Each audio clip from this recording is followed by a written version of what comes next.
Fantastic Four drops a shocking 66% at the box office. Tom Holland in his full Spider-Man suit breaks the internet. The Social Network 2 has multiple castings. A Quiet Place 3 is confirmed by John Krasinski. Denis Villeneuve's James Bond gets a screenwriter. And there's so much more to discuss in this jam-packed episode of Movie News. We also have some really fun news about the upcoming Oceans prequel movie, which got a great director. I can't wait to talk about that because this director made an amazing movie of an existing IP recently. So great choice, but we'll talk about that later. Let's talk about the box office this weekend. Huge surprise here. Fantastic Four dropped 66% and made $40 million in its second weekend. To put that into perspective, Superman, which opened to basically the same opening weekend, Superman was $115 million, Fantastic Four was $117 million opening weekends. Superman only dropped $53 million in its second weekend. So audiences haven't really been turning out in terms of general audiences. This is an example. Thunderbolts was an example in Fantastic Four. The fans of the MCU are going to the movies, but it seems like Marvel is clearly losing its steam when it comes to mainstream audiences, like general people who aren't big fans of that properties. The normies are checking out. Yeah, they don't seem very interested. Because I remember, because Fantastic Four is just crossing 300 million right now globally. Barely. I remember when a Marvel movie would come out and it would easily make it 300 million in its opening weekend globally. And that was kind of an underperformer.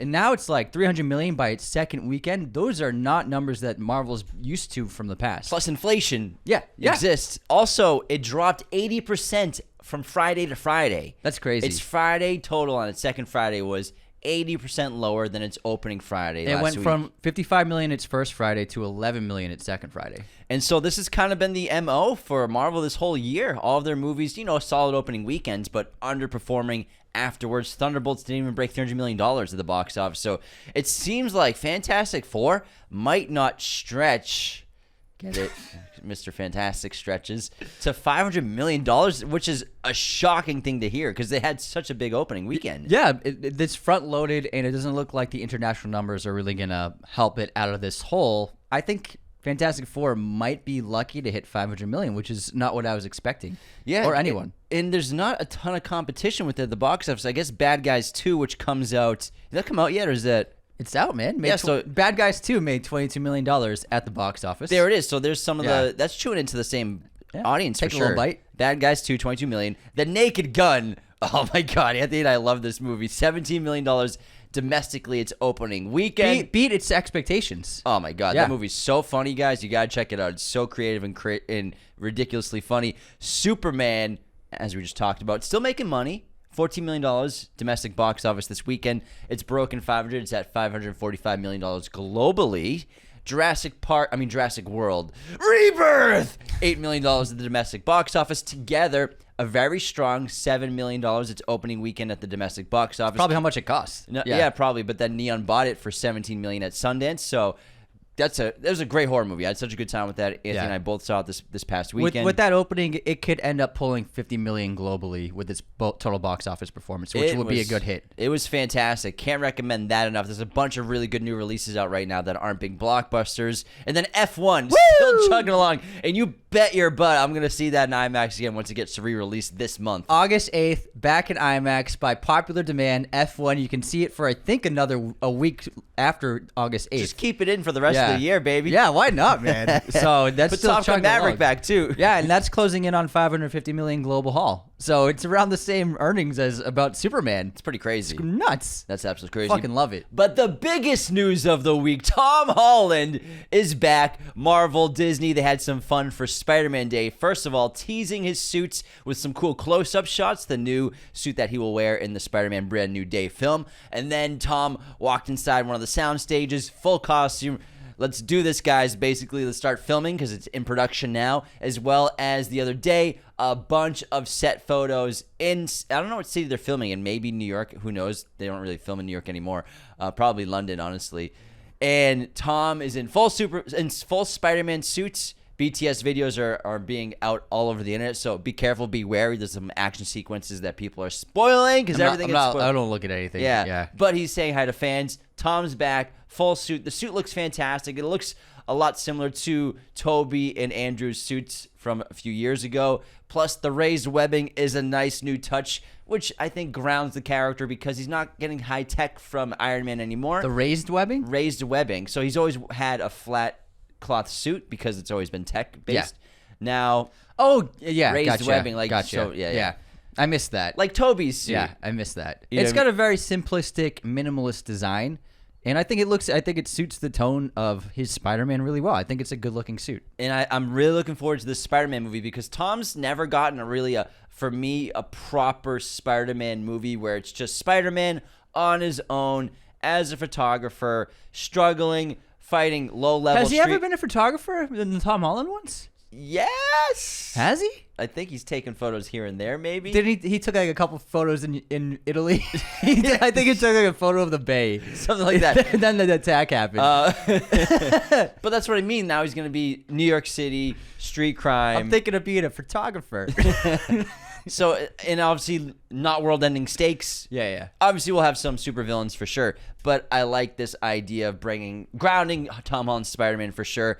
Spider-Man, the Punisher, and the Hulk will apparently fight each other in this film. I don't know how the Punisher's going to fare here with two superpowered beings. He's going to need some grenades or something, but apparently they'll all fight each other to figure out who the good guy is. Guys, get to talk out your problems. All right, we got some big news from Aaron Sorkin. Real quick, check out this amazing F1 poster over my right shoulder inside this beautiful light box. This poster was provided to us by our great friends at movieposters.com. Use our code Raiders10 to get 10% off your order today. Movieposters.com, your place for posters today. A couple weeks ago, it was reported that The Social Network 2 was in development and he had a script. Is he directing this? Do you know? Yes, he'll be directing this. If the deal closes, he has a bunch of lead actors in mind. Mikey Madison would star as Frances Haugen, who was the Facebook whistleblower who disclosed the Facebook documents back in 2021, which showcased all the information about the Facebook management and execs knowing about the harmful aspects of their network and not doing anything about it. Jeremy Allen White would play Jeff Horowitz, the reporter who led to the breaking of the Facebook files on the Wall Street Journal. And then Jesse Eisenberg declined returning as Mark Zuckerberg, which would have been insane if he came back. And then Jeremy Strong is now the top choice to play Mark Zuckerberg, replacing Eisenberg. Yeah, it's an interesting choice to go in that direction. Jeremy Strong, he's been playing real-life characters a lot lately, and I think he's obviously insanely talented. Doesn't look anything like Mark Zuckerberg. Also quite old for the role. I mean, I guess Zuckerberg now, he's definitely probably feels older than Zuckerberg. Oh, Jeremy Strong's way older than Zuckerberg. Because Jesse was, I think, Jeremy perfect. Strong's been acting since like the late 90s. He's been acting since I think 1820. Jeremy Strong is 44. Mark Zuckerberg's got to be around the same age, right? Okay, Let's I see. guess he looks older than 41. So he's older than Zuckerberg by only a few years. That's but fine makeup. then. But like I think Jesse actually looked like Zuckerberg. Mm-hmm. But I guess some makeup and Zuckerberg The high bangs. The thing is because this story takes place when Mark Zuckerberg was in his 30s. So we'll see. But I mean, Jeremy Strong's a very talented actor. You know, pale up his face, he'll look like Zuckerberg. Pre-MMA. But this is going to be a really interesting film because Fincher's not directing, and Aaron Sorkin will be directing. But I'm curious. I'm very curious because I think The Social Network is one of the best movies of the century. It's so relevant today still, and it's just a remarkable feat of filmmaking all around in every aspect of the production. We'll see if Social Network 2 can live up to the expectations of the original. I think it's going to be tough because it's Fincher. Yeah. And Sorkin's a very capable director, but Yeah. Fincher's one of the greats. Yeah. You know what I mean? Absolutely That true. movie, the screenplay plus the direction is really what makes it special. And Fincher's busy right now. He's making Once Upon a Time in Hollywood, The Adventures of Cliff Booth, baby. He's filming down our street. I've been seeing more set photos of Brad without a wig on. No wig? I think maybe With the shape, with his buzz he cut? just got his buzz cut. I think that's before they film. Yeah, I don't think that's. I but don't he's think not that's. even like it's like on set in wardrobe. But he also has like a fake mustache. No, too. that's a real mustache. Did he grow out a mustache? Yeah, he grows a real mustache. Okay, yeah. That's definitely a real mustache. All right. But I mean, he could be. But it's weird to be on sets in wardrobe with not the wig on, though. If you're Well, about maybe to film. I mean I don't know how advanced wig making is nowadays, where they don't really need to keep it on all the time. Maybe. But maybe he'll have a shaved head. But I don't know. We'll see. I think he's gonna have a shaved Maybe head. he's like playing roles as a fixer. Who knows? Yeah. I'm just ecstatic. I You're can't right. wait. It is odd to not have the wig on during filming takes. Because I Usually saw keep that photos on- too. yeah. You could see photos where he and Fincher were blocking a scene out, and he didn't have a wig on. That's different because he wasn't in wardrobe True, either. true, yeah. This one is a new set photo. A couple new set But photos. generally, Hint- you'll put the wig and makeup on before the first thing. with wardrobe, yeah. Yeah. And so he's in wardrobe but no wig. So I could be wrong. Interesting. But I mean, I don't know how quick the wigs go on. That's these what I'm days. saying. Maybe they're really good nowadays. Yeah. I mean, I know they are really good. I mean, even Lord of the Rings, those wigs are good. Oh yeah, those are great wigs. Let's get into. Oh, speaking of Superman, it's already heading to digital release August 15th, just 35 days after the film's initial release. It's going digital, so it'll be theaters and digital rental at the Probably same like time. $20 to rent, something Probably. like that. Yeah. What are we doing, guys? Like, it's still in theaters. It just made $14 million this It's weekend. still. I don't like this at all. It's just giving me the ick, bro. It's odd to see it with such a successful film too. A movie that's raking in money still. 14 million on its fourth weekend. Like, like it's doing it. well. I don't like it. We'll see. Also, my favorite news of the week, I gotta admit, because I love this franchise. I'm so happy to hear. Let's John, go. John Krasinski posted on his Instagram a graphic with just the Roman 3 and the date of July 2027. A Quiet Place 3 confirmed. He is going to be writing and directing once again. I'm super excited because I love both of his movies in that franchise. I especially the first one. I think he's so interesting as a horror director, and I can't wait to see what they have in store for a third installment. Day one's really good, but the first two are just fantastic. And to have John Krasinski back posting the Roman 3, as you called it. Yeah. The Roman numeral 3. I've never heard it said like that, the Roman 3. Well, I mean, it's just the Roman 3. The Roman numeral 3. You don't have to say numeral. Yes, you do. No, you don't. Sure you do. You don't have Do you to. have to say numeral? Hold on, let me just Google Roman 3. Because I feel like it's like the German 3 where you with fingers like that. No, yeah, Roman 3. Roman 3. Yeah. He did post that. July 9th, 2027. So in 2 summers, the movie's going to come out. I can't wait, especially with him writing as well. I can't wait for A Quiet Place Day 34. In 60 years. 60 years. All right, let's get into some James Bond news, everybody. Obviously, Denis Villeneuve is going to make this after Dune Part 3. Stephen Knight, the fantastic writer behind Peaky Blinders, is set to write the script for this film. To quote him, "It's fantastic to be invited to do it. I can't wait to get started. I'm hoping that, being a Bond fan for so many years, it will be imbued into me, and I'll be able to produce something that's the same but different and better, stronger and bolder." Faster. That's the kind of writer you want. Lots of adjectives. He's a great and writer. adverbs. He's a really, He really is. I think he's honestly perfect choice because also being a Brit, but he's had a huge impact in screenwriting in the UK for the last 20 years. Great characters. Yeah, I think that again, like we said, David Heyman knows what he's doing when he's hiring people for movies. He knows what he's doing. Sure does. Yeah, and Great Pascal producer. too. Yeah, He might be one of the best producers that no one talks about. Yeah, because he also did outside of Potter. He did Once Upon a Time. In several other films. Yeah, several other films. All right, next up, This is the big news Anthony wants to talk about. Let's go. This is great. Ocean's 11, the prequel from Warner Brothers, set to star Margot Robbie and Ryan Gosling, has a director in talks to make this film. Lee Isaac Chung, who did Twisters, is in talks to direct this film. I think this is a great choice. I love what he did with Twisters. He's a very talented guy. I think he brought film. He's helping bring film back, shooting Twisters on 35 mil.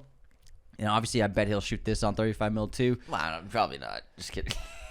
This is a great addition to this franchise. And if Soderbergh's not going to do it, I think this is a really solid option. Yeah, especially because I think the soundtrack is so important to the Ocean's movies, and he did such a great job with his team and picking the right songs Ain't for no Twisters. home in Oklahoma. Yeah, you know I'm right. So Lee Isaac Chung back. I would love to see the original composer come back too, David Holmes, who did the music for the original I Ocean's think you films. gotta for the DNA of the films. Daniel Pemberton did a great job with Ocean's 8, but man, I think if we're gonna go back to like the origins of those original characters, bring back David Holmes. He's as much a part of the DNA as Steven Soderbergh always was. So Weapons is the big release coming out this upcoming weekend. Anthony and I are gonna see it on Thursday. Cannot wait. The opening scene from Zach Cregger's film has been released. I'm not gonna fucking watch this at all. If I'm gonna watch a clip from a movie, it would which I don't, but definitely not the opening. Yeah, I don't know why they had to release an opening. It's got so much buzz. Yeah, it has plenty of. Yeah, you're right. So maybe every scene is such spoiler heavy. I don't know.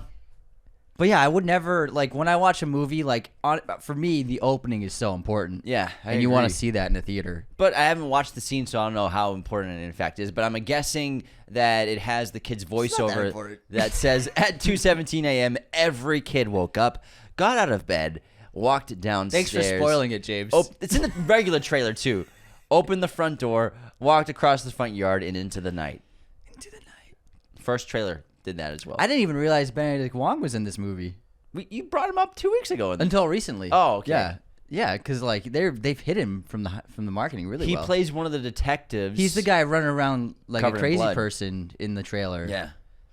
He's a great. You know he didn't even have an agent, and he was representing himself. Yeah, we talked so about long. this off the show recently. Yeah, it's crazy. Yeah. It's crazy. Like what a cool guy. Cool guy. All right, Dune 3 news. Jason Momoa has finally shaved his beard for the first time. He said in 6 years. He posted on Instagram a pretty funny video of him shaving it off and hating it. He'll be returning as Duncan Idaho, who is obviously going to be clean shaven in the movie. Yeah. And he said, "Only for you, Denis." Only for you. Spoilers, guys. Duncan Idaho's back. You don't have to keep saying spoilers, man. It's done. We all know. Everyone knows. We know, man. It's been a month of this. I don't want the comments, man. It's everybody knows. It's on his Instagram. Don't worry about spoiling Jason Momoa in Dune 3 anymore, James. It's done. You're right. You can stop bringing it up. You're right. I can stop. I'm done. But yeah, he's coming back. Can't wait. It's gonna be fucking awesome. Yeah. Hostel, Eli Roth's great horror film, is getting a television series in development at Peacock, according to Variety. Paul Giamatti is attached to star, with Roth returning to direct the small screen continuation of the movies. I think that's a good, interesting casting. I think, yeah, and also it's a concept that can work really well, I think, in episodic television format. Yeah, different person getting tortured every episode. All right, next up. Unfortunately, Amazon is investing into Amazon is investing in a new AI company called Showrunner, which is an AI-generated streaming service, which sounds awful. It lets people type in prompts, and it generates scenes or full episodes from new ideas or existing IPs. Disney and other studios are in talks to license IPs for this new service. It's awful. Not a huge fan of this. But I mean, I think there are going to be people who do this, who watch this. Oh, yeah, 1,000%. There's gonna be an audience for this. That's how bad streaming content has become. Is they'll never be able to tell. Oh, is this AI or they'll might be able to, but they won't care. Yeah, because so many streaming movies and shows are second-hand screens. Damn. It's just to keep it on the background, you know. I won't be using Showrunner though. Yeah, this is pretty sad, honestly. But what's really exciting is Star Wars: A New Hope. It's getting re-released in theaters, guys, next year for the 50th year anniversary. Holy crap. April 30th, 2027. I'm sorry, that's in 2 years. It'll get released. I was going to say, yeah. Big news is happening in 2 years, guys. I feel old, man. I remember seeing that in theaters. Shit. Oh, it's 50 years. Wow. Long time. Crazy. Long fucking time. All right, some bad news.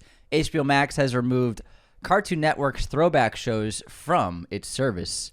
The They're all shows we gone. grew up on, a lot of them. They're all gone, man. Ed, Edd and Eddie, Courage the Cowardly Dog, Powerpuff Girls. Samurai Jack. Yeah. R.I.P. Lots of great shows on that Cartoon Network. That's pretty sad, dude. Yeah. Damn. I feel like, I guess kids aren't watching them. What I would say is I don't think a lot of them have aged well for what they want for content these days. Gotcha. Even Powerpuff Girls, hysterical show, offensive stuff today. that guess people so, would yeah. get so upset about. That's true. Which I think they're still hilarious. Even a show like that had really great jokes that people can't handle. Courage the Cowardly Dog was awesome. Yeah. I mean, I'm gonna miss it, but yeah. It's not like you were watching it. No, but it's like sad that they won't exist anymore. I'm gonna miss this. Oh yeah, Because I've been watching it regularly. I have for been. years. I definitely watch it. Well, I know it's always existed. It's sad to see that generations won't be watching it. I know. Yeah. Yeah. Let's talk about Dark Wolf, which I will be watching. One of the only shows I'll watch this year. The new trailer for the Terminal List prequel series Dark Wolf has been released. Premieres August 27th on Prime Video. Nice. Looks good, man. Looks hardcore, Looks man. good. We got a new trailer for the film Threesome. This is a great idea for a movie. Yeah, Zoe Deutsch, Jonah Howard King, and Ruby Cruz star in this film and follows one man's crush that leads him into a threesome and ends up getting both women pregnant. It's a fun concept because I remember several months ago they You dropped... got I had a threesome. and you got both the girls pregnant. Yeah, I mean, I lived through something similar. No, like a few months ago, they dropped the first still, which is Zoe Deutsch in between the other two actors as they're about to kiss. Very similar to the Challengers vibe. I thought this was going to be from that image a very sexual movie. There's sex in it, but it really is about pregnancy more than anything. Yeah, it's a dramedy at the end of the day. So I was watching this trailer. I was actually pleasantly surprised. I'm like, oh, cool. This actually, it's not just about sex. It's about like the consequences and dealing with life and unexpected things happening in life from a loose choice that you make. So I thought it looked really good. It's a great idea. Yeah, like really dude, good. yeah. Imagine that you got two baby mamas having babies at the same time, and you're like, what do I do? Gotta get a third job, bro. Yeah. It's a lot of alimony. It's a lot. Well, not. That's a lot of baby support, child support. Yeah. Well, Yeah, alimony. yeah, I know. A lot of child support. So when you I understand the difference. It was a mistake. divorce. Yeah, I get it. I'm aware. I made an error, but I fixed it immediately, so no need to explain. James, take it away with this episode's legacy reboot. It's not even every week. It's literally every day. Every day. It's almost. Tell us about it. We should always save it for the end of the episode. It's like the segment, legacy reboot segment. Legacy sequel reboot remake. The Holiday, the wonderful holiday movie that we all love, is getting rebooted into a series at Apple TV Plus. It will be made into this TV series by I don't know who, but it's gonna get that's it. The fucking Holiday. Nothing safe. Even Jesus Christ. even really relatively unknown movies from specific seasons of celebration. Jesus, guys. The Holiday TV series? Come on. The Holiday's only good because of the cast, and it's a movie. Come on. Enough of this. Just make a different series set during Christmas. Yeah. Even rip it off. Sorry, You're Siri. you're setting off Siri. You're I'm so not talking to you, upset. Siri. She was telling me about Christmas. Oh, man. The Holiday TV series. Great. It's pretty interesting stuff, man. It is what it is. Are That we is out a- of news That's now? a very charming movie. It is a charming movie. Yeah. But, I mean, the movie works because it's Jude Law and Kate Winslet and Cameron Diaz and Jack Black. It's good stuff, man. It's the cast. What are you gonna do? What are you going to do? What are you gonna do? Yeah, that's pretty much all the news. So I mean, it was even though it was a short amount of stories, small amount of stories. Because we just did the news a They few were days ago. big though. They're Yeah. big news stories. I mean, the Spider-Man stuff is really exciting. I love the new suit. What do you think about the suit? I think it's great. Yeah. I talked about it earlier. The web shooters are a little bigger too, which is cool. But no, I'm into what? The web shooters are like slightly bigger web shooters, which is like more accurate to the comic book. So I'm really glad they did that. They are a little bigger. I still can't believe the Fantastic What's Four your stuff. prediction with Fantastic Four's ultimate box office run? It's gonna not make 500 mil, which means it probably won't be a profitable movie. I agree, because if it's at 40 million this weekend, next weekend you can estimate it'll make about 20 million, maybe. It might be in the late teens, which means it won't even come close. With its global box office run, it might not even hit 400 million next weekend. What's coming out the rest of this month besides Weapons? I don't know. August releases. It was crazy how massively big and bold the summer blockbuster season was, because it's kind of over now. Oh, Freakier Friday. Yeah, but like, No, that's projected 20 mil. What? Yeah, it's projected to be a hit. The Roses, Nobody 2, Primitive War. Not that. Oh, dude, I can't wait for Caught Stealing. Caught Stealing. Caught Stealing. Every time I watch that trailer in theaters, I get more excited for it. It's such a good trailer. I gotta say, that's my most excited film. I'm really excited for Weapons too, but man, Aronofsky doing like an action crime comedy. It's like a Guy Ritchie movie. Yeah, it looks so fun and energetic, and I think that Caught Stealing might be a big sleeper hit this year because nobody's talking about it. I hope so. I can't wait to see it either. And it's like, it reminds me of movies from the 2000s, like that genre, that just like small crime drama. Yeah, that's Sony. Yeah, there's not a ton coming out in August from big movies. Yeah, it's The Roses, Caught Stealing, Honey Don't, Nobody 2, Weapons, Freaker Friday. Yeah. Sketch. Sketch, which is basically like the Purple Crayon movie. And Together. Together was fantastic. Yeah. You guys got to check it out. But also, yeah, Naked Gun also came out. Bad Guys 2. So, yeah, it's kind of it slowed down pretty quickly how massively big and bold July and June were. I don't think nobody's going to be a big earner. We'll see. I mean, the first one wasn't a huge hit either. I think it was maybe $50 million at the box office. 57 million. Yeah. On what was the budget for that movie? Probably 17 million. Okay, so it was a hit. Oh yeah, it was a hit. But we'll see if Nobody 2 is a hit. But yeah, that's all we got for news. It's forecasted $9 million For opening? Yeah, opening that's weekend. not great. Yeah. Probably had a bigger budget too.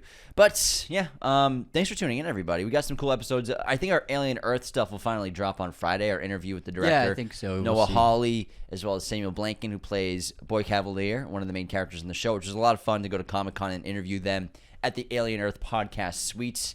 So I can't wait for you to check that out. But we got some bangers. I think we're going to do Almost Famous next week or the week after. So stay tuned for an absolute classic on the show. We'll probably cover Weapons at some point. Oh, yeah. As well as we have an episode coming out on Tuesday. We did Together, The Naked Gun, and Eddington all in one episode. 3 reviews separately. So that was a good time. So check out that for the new releases. The trifecta. Oh, man. What a triple frontier of an episode. A triple frontier? Of an episode. A triple frontier of an episode. Yeah. That didn't make sense to me. Didn't make sense to me either. Triple threat or... I just felt like saying triple frontier. What does that even mean?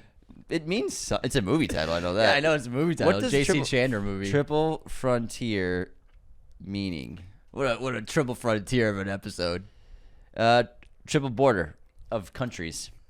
A tri-border. Super relevant. Tri-border. So Yeah. it's 3 movies that are bordering each other in one episode. Technically, That was an accidental reference. It was Completely totally accidental. done on purpose. Yeah. That was like you had an aneurysm. I when you did said not have an triple aneurysm. frontier. I feel fantastic. On the contrary. That's what people with aneurysms say. Anyways, as always, do the things. Become a patron today at patreon.com/Raiders of the Lost Podcast for bonus episodes every single week and bonus content.